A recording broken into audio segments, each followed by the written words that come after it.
Welcome, this is the IM2 video lecture on greatest common factor, part 1. The learning target is for you to understand how to factor.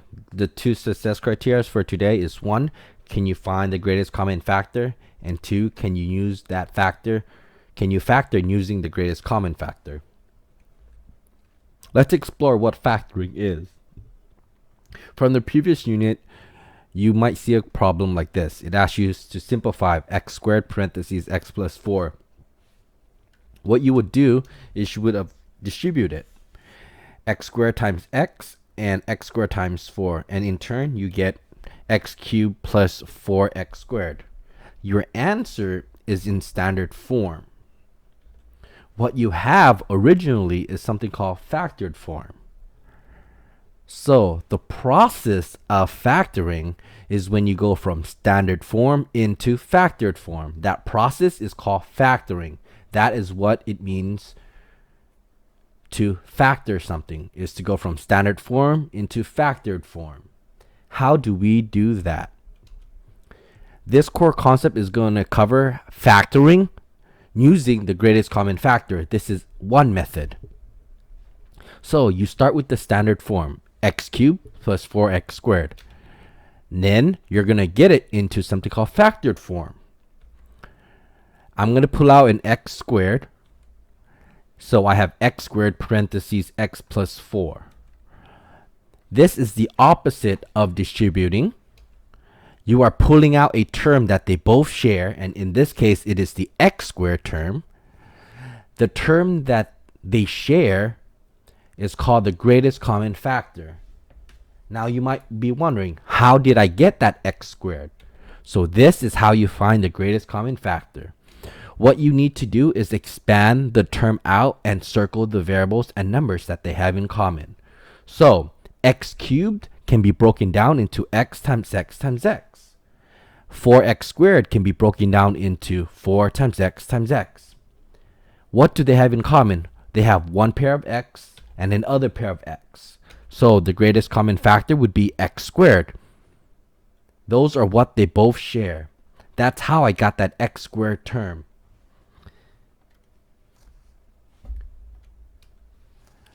These are your three types of problems that you can see when it comes to factoring polynomial. Let's do this. Number 1, 28 plus 7x. Well, we have to find the greatest common factor. First, I broke down the number 28 into 2 times 2 times 7. The number 7x can be broken down to x times 7. I've noticed that 7 is what they share, so I can say that 7 is the greatest common factor. Now, I pull it out. 7 was the greatest common factor. The 4 now comes right here. The 4 that was here comes from this. This is what is left over. Plus x, which is left over here. Okay. Next, number 2. Yx cubed plus yx squared. The greatest common factor would be like this. So yx cubed can be broken down into y times x times x times x. Right? X cubed means x is being multiplied 3 times. Yx squared is y times x times x. What do they share? They have one pair of y's, one pair of x, and another pair of x's. So the greatest common factor would be yx squared, because you have one y, two x's. So your answer would be xy squared. Where's this 1 coming from? That is what is left over here. Where's this x coming from? That is left over here. Where's this 1 coming from? Well, there's a number left here, which is 1. You can't put in 0 here. Okay? If you want to check your answer, you just distribute it back in. So it should look something like this if you want to distribute. Distribute this in, you get yx cubed. Distribute this in, you get yx squared. Okay? This answer matches up right here. That's how you know it's correct. If you made this a 0 and you multiply it, this would be 0. This didn't match up. That's why you know it couldn't have been 0. Let's do number 3. 35x squared plus 40x. Let's find the greatest common factor. So I had 35x squared. I broke it up. 7 times 5, x times x. The bottom, I have 8 times 5 times x. They have one pair of x's and one pair of 5s. So the greatest common factor here would be 5x. So I have 5x here. What is left over? 7x. And what is left over for the second term is just 8. That's how I got the 8 here. So notice, I have to find the greatest common factor first, okay, by expanding it out and circling what terms that they have in common. Let's do a practice problem here. It's the same process as before. We first have to find, let's do number 1, 4x minus 16. We have to find the GCF, the greatest common factor. So we have the number 4x and we want to break it up. Well, I could break this up into, let's say, 2 times 2 times x. Okay, I want to break it down to the smallest numbers. And I have the number 16. That can be broken up into 2 times 2 times 2, 2 times 2 times 2 times 2. Let's see, 2 times 2 is 4. 4 times 2 is 8. 8 times 2 is 16. Yep, perfect. Now I want to see what they have in common. Well, they have one pair of x's, no, one pairs of 2's and another pair of 2's. So it is 2 times 2. So the GCF here is going to be 4. So I write 4 here. Now I want to see what is left.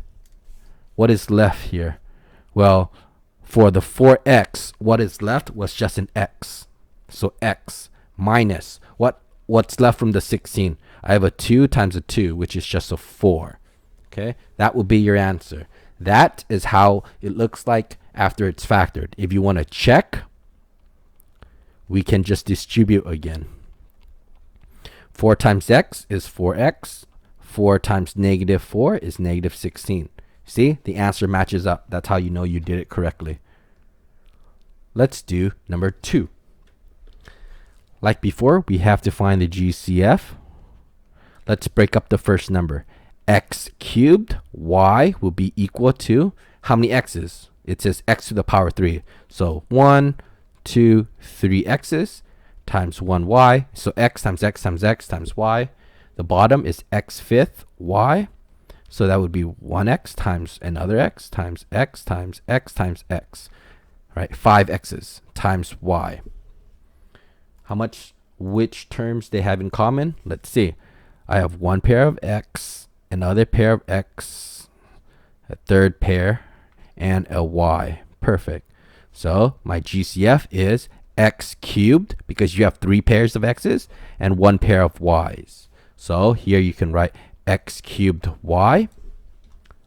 Now we put the parentheses and let's see what's left. From the top, nothing's left except a 1. So this is a 1 plus what's left on bottom. X, 2 x's. So x squared. Remember, it's x times x. It's not 2x. It's x squared. That is left. Let's do number 3. Let's find the GCF. Okay, 3x can be broken down into 3 times x. 7x squared can be broken down to 7 times x times x. Let's see what they have in common. They have one pair of x's that are in common, so the greatest common factor is just x. It's just x. All right, now we put what's in the parentheses. The parentheses here is what is left here, which is just a 3. What is left on the second term? 7x plus 7x. Next, 10x minus 25. So let's find the greatest common factor. 10x can be broken up into 2 times 5 times x. 25 can be broken down into 5 times 5. What do they have in common? They have a 5 that is in common. So the greatest common factor here is 5. 5. Parentheses. What do you have left over for 10x? You have a 2 and an x. So you write 2x here. This is a minus 25, right? From the 25 term, you have a 5 left. Good. Let's do the next one. Greatest common factor. Y fifth is equal to y times y times y times y times y. X to the fifth to the y is x times x times x times x times x times y. What do they have in common? They have a pair of y's, just one y. So the greatest common factor is just a y. So you put a y here. Then you put a parentheses to see what is left. What is left here? 1, 2, 3, 4 x's. 4 y's. So it's y to the fourth. Not 4y. It's not 4y. Okay? Remember, y times y times y times y, it's y to the fourth. But if you do y plus y plus y plus y, you get 4y. Okay? That's the difference.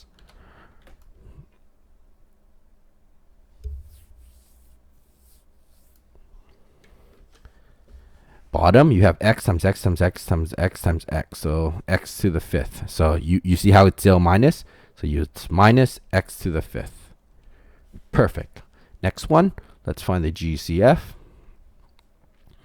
4x squared y squared is equal to 4. Can be broken down into 2 times 2. Y times y, x times x. Right? That is x. Y squared is y times y. X squared is x times x. What about 8x squared? That can be broken down into 2 times 2 times 2 times x times x. The number 8 was broken down into 2 times 2 times 2. X squared can be broken down to x times x. Let's see what they have in common. You have a 2 here. You have a 2 here. You have a pair of x's here. And you have another pair of x's here. Right? So what do you have? The greatest common factor is 4, right? 2 and 2 is 4, and two x's. So that is x.